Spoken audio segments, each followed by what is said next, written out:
தின்னுட்டோம்னா எவ்வளோ எடுக்க மாட்டாங்களேன்னு வேக வேகமாக திங்கிறான். வேற ஒன்றும் இல்லை. சுதன் அது கொஞ்சம் வாங்கி உடச்சி கொடு. சுதன் கொஞ்சம் அதை எடுத்து கொடு அம்மாவுக்கு. சிம்மி அம்மா கொஞ்சம் கொடுக்குறியா? ஸ்டிக்கு அம்மா கொஞ்சம் எடுத்துக்கிட்டாமா? சிம்மி தூங்கிட்டு இருந்துறான். எங்கள் கிட்ட வந்து எடுத்து சாப்பிட்ருவாங்களோன்ட்டு அம்மா வேகமாக பார்க்கணும். திங்க முடியல, பக்கத்துலேயே அணைச்சிட்டு படுத்துக்க வேண்டியதான்.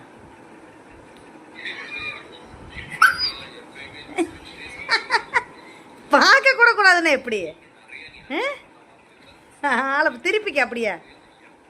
நாங்கள் இப்படி வந்து வீடியோ எடுப்போமே. சிம்மி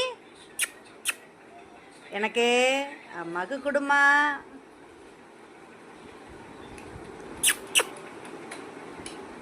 எனக்கு கொஞ்சம் கொடுமா. இல்லை கொஞ்சமா